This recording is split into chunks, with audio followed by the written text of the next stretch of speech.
Wednesday's Express now, and it's time for the second U-turn of the night, that of Elon again and Twitter now. Well, he's claiming that he's going to purchase Twitter. He wants it back. He'd almost had it a few months ago, if you remember. Then he backed off of that deal and said he wasn't ready. The deal wasn't ready. Now he's saying he wants it again for $44 billion or 38 billion pounds, and he wants to take it private. He says the board is terrible. They don't know what they're doing. Yeah. And the previous owner, Jack Dorsey, agrees with him. Yeah. He says that Musk can make a better Twitter, a freer Twitter. And he says also, Musk said that he wants it because he wants to make free speech actually free. He wants people to feel as though it's a platform that anyone, he won't ban it. What he's saying, I think he's going to bring everybody back that was banned. Right. Meaning, I think, like all those little demons in the Little Mermaid when Ursula is killed and all those little people come out of their jars. They all do. They come out of their shells. They do, yeah. They're all going to come out. Let's not reference. Is Trump on Twitter again? Is he on Twitter? Oh, he'll be back, I'm sure. Well, with Musk. Great, very funny accounts have been banned over the years. Yeah, none of the this left. is the thing. I mean, people like the Babylon Bee get banned.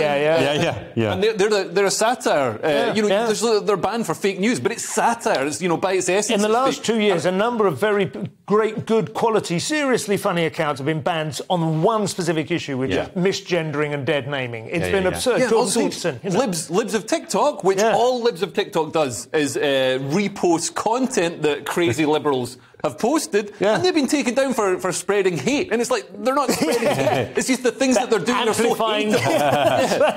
Showing you the reality of what's happening. If people hate that, that's a sort of understandable reaction. I think Musk is trying to avoid a court case with this, too, because on October 17th, he's about to be taken to court because of his last deal that he walked away from. Well, the bad deal, he said it was because there were too many bots that weren't real accounts, it turned out. And I think that was kicked around a little bit. I imagine he has decided that he is legally obliged to go through with the deal, or it could cost him. I think that probably is it. And I think also, at the same time, also, the share price has gone up in the meantime. It has. There's some sort of suggestion that he's getting a good deal. That's what he's trying to do, trying to kick the share price. He's no idiot, when it comes to well, he's anyway, the richest person in the world. I think it will improve but he may quite possibly have overlooked some other aspects of. I mean, it's like being the world's policeman, isn't it? It used to be the British, now it becomes the Americans, and you find out there are certain tricky aspects to that.